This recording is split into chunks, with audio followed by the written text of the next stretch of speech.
A Agenda Social Rio, uma herança deixada pelo sociólogo Herbert de Souza, tem por objetivo desenvolver ações voltadas para a valorização da cidadania. Essa agenda deu origem ao grupo que vamos conhecer na reportagem. São as arteiras. Elas trabalham na perspectiva da economia solidária e acreditam que, dessa forma, podem ajudar a construir uma sociedade mais justa. Eu sou arteira. Ilanilza, Jussara, Rogéria, Rosana, Maristela. Em comum, a paixão pelo trabalho e a crença de que dele pode começar a brotar uma nova realidade para a comunidade da Casa Branca, na zona norte do Rio de Janeiro. Todas elas fazem parte do grupo Arteiras, que surgiu em 2002. Nós não estamos aqui pensando nos 30 milhões, nos 40 milhões, não. Nós estamos pensando que nós precisamos mudar uma realidade local e que não podemos, lógico, contemplar até a comunidade toda, mas podemos fazer uma gotinha no oceano. E para que a realidade começasse a mudar, foi preciso definir ramos de atuação. Aí a gente não sabia fazer papel. A gente foi na internet procurar papel. Nesse livro que eu tenho, tinha uma ideia mais ou menos como fazia. Os primeiros papéis eu fazia papel em casa, no jornal, trazia para cá. Aí surgiu um curso na UERJ de papel reciclado. Uma das 25 integrantes do grupo fez o curso. Desde então, outras novidades vêm sendo implantadas no processo de produção do papel reciclado. Uma das constantes preocupações é o uso sustentável dos recursos que dão origem aos produtos criados pelo grupo. Agora a gente descobriu que para economizar um pouco mais de tinta, a gente guarda, coa e guarda água para botar de molho na mesma água e bater com a mesma água, que aproveita bem mais. As arteiras se reúnem na Casa da Autoestima, o centro de promoção de cidadania da comunidade. O dia de trabalho é o sábado, o que não desanima essas mulheres que muitas vezes também realizam outras atividades profissionais ao longo da semana. E chega sábado, que a gente tem o único dia que tem para ficar em casa, largar tudo e vir para cá, passar o dia todo. Que a gente acha que é por prazer, por vontade de estar trabalhando, manual, e ver não só eu crescer, mas como todo um grupo, abrindo porta para muitas outras coisas, e acho que isso é importante. Cadernos, blocos, porta-retratos, os produtos feitos com papel reciclado são o carro-chefe. Recentemente, a produção foi facilitada com a aquisição de máquinas. Uma decisão que, como não poderia deixar de ser, foi coletiva. Nós ficamos um ano para comprar uma guilhotina e uma máquina de furar, sem tirar um realzinho. Nós produzimos, vendíamos e guardava o dinheiro. Aí todo mundo junto. E aí, o que nós vamos fazer com esse dinheiro? Ah, não, vamos guardar. Precisamos comprar a máquina. Você tendo uma máquina, você vai viabilizar o quê? O produto. Semana passada estava lindo isso aqui, 200 cadernos enormes. Eu levei para o trabalho e ficou todo mundo alucinado. Mas isso é porque a gente foi melhorando o processo produtivo. Idalina é uma das arteiras responsáveis pela produção de cosméticos, outra atividade do grupo. A gente também trabalha a parte de reaproveitamento, né? Por exemplo, geralmente reaproveitamento de cascas, né? De legumes. Geralmente o que a gente costuma jogar fora, a gente reaproveita. Para as arteiras, os temas presentes nos grupos que promovem a economia solidária, como o reaproveitamento de materiais, deveriam fazer parte do currículo escolar. Colocar isso no currículo, vamos dizer assim, ali como pauta de trabalho que tem que ser desenvolvido dentro das escolas. E fazendo o quê? Um eixo. Quais esses grupos populares que estão fazendo esse trabalho, convidando esses grupos? A ideia da economia solidária, para mim, é também da escola solidária e é de um mundo melhor, que é o que a gente que a gente já tentou muito, todo mundo sabe, e que alguns caminhos não deram certo, a gente está tentando de novo.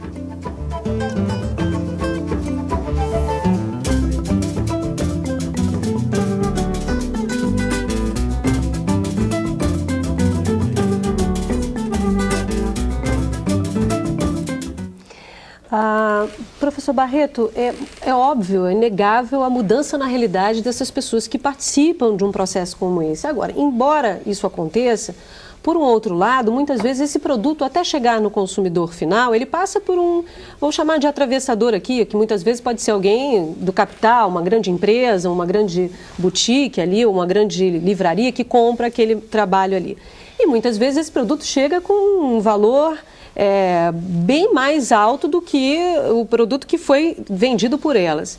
Obviamente, isso acaba prejudicando o próprio negócio da economia solidária. Como é que essa relação se discute numa economia solidária, por exemplo? Porque eu conheço, por exemplo, cooperativas de costureiras que fazem trabalhos magníficos que as grandes grifes vendem por preço 10 vezes mais caros e que elas não se beneficiam disso. Como essa discussão se dá? Veja, o ideal seria que as pessoas produzissem para atender as necessidades das suas próprias parceiras, né? Só que numa economia como nós vivemos, isso é impossível. Há que vender pelo menor preço para poder gerar recursos para comprar as máquinas necessárias. Ou seja, a economia solidária está dentro de um contexto que não é solidário. Eu acho que se resolve isso usando esse limão para pensar esse conjunto de relações. Por que razão o nosso trabalho gerou esse recurso e na mão da boutique gerou 10 vezes mais? O que precisa mudar além do nosso trabalho aqui? Isso não vai depender do meu trabalho, mas vai depender da organização da sociedade.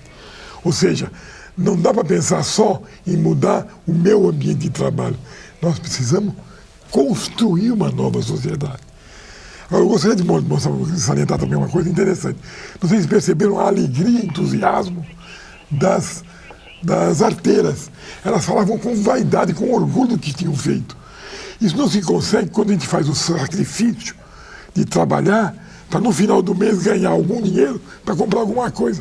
O trabalho é o esforço e o imposto que eu pago para ter alguma satisfação no final do mês. Não é o caso dessas moças.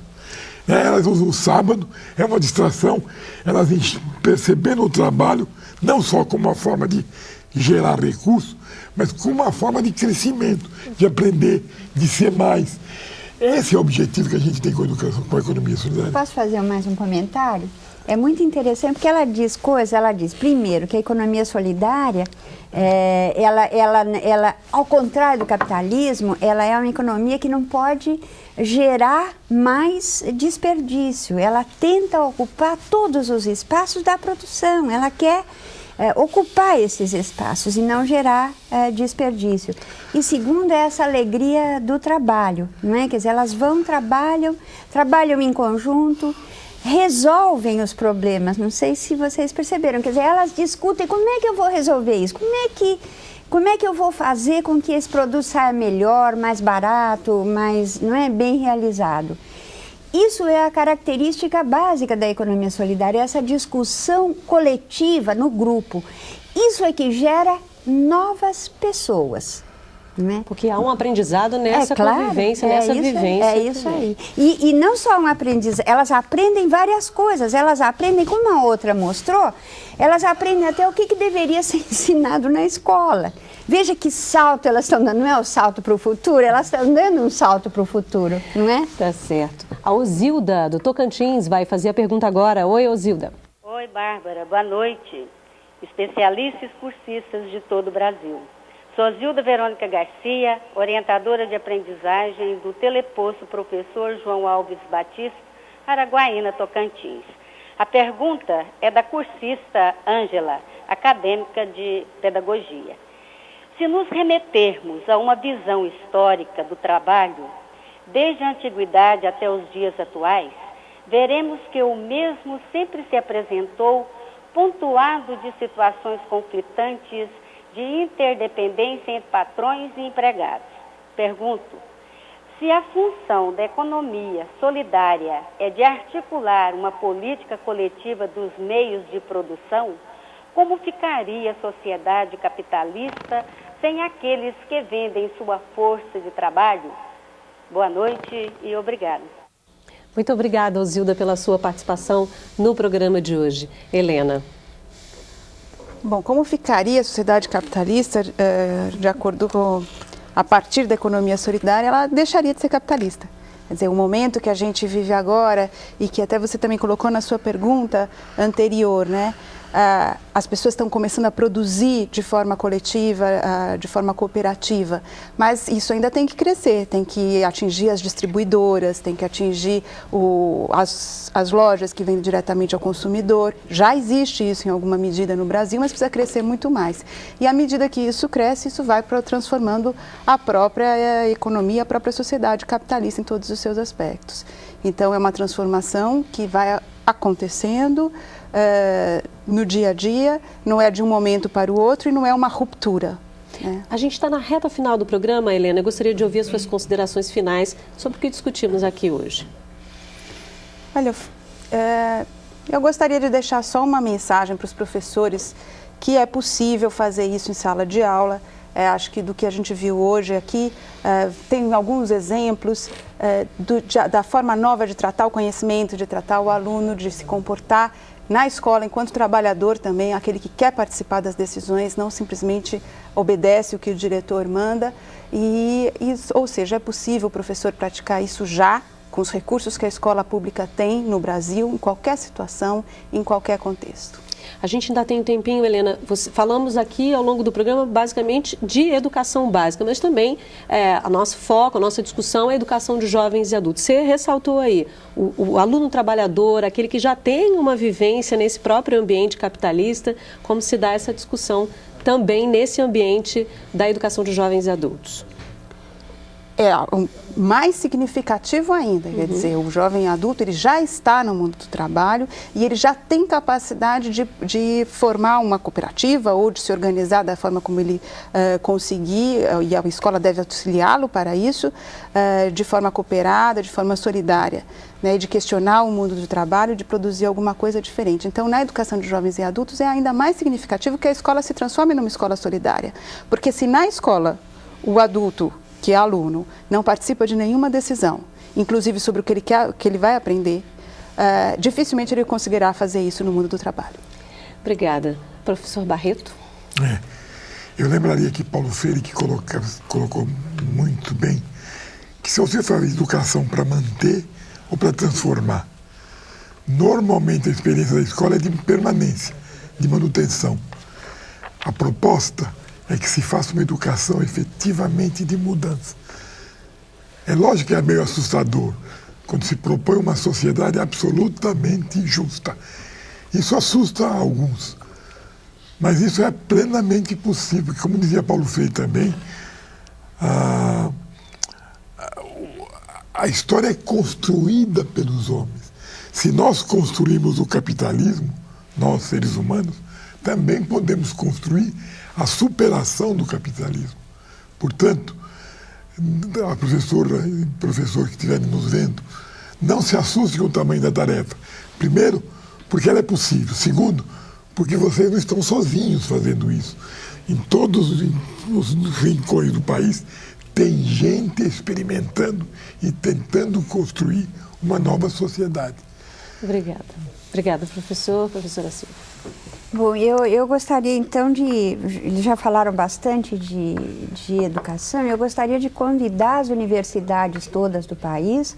A universidade é o fim do sistema educacional, muitas vezes está de costas para as realidades e para as necessidades da educação. Eu gostaria de convidar as universidades a abrirem a porta, a tentarem compreender, a tentarem receber a ideia da economia solidária, seja através das incubadoras tecnológicas de cooperativas populares, né, que envolvem alunos e professores, seja através da criação de cursos, não é, de disciplinas nas salas de aula. Então, eu acho que a universidade se isola muito em relação a todo o ensino que a precede.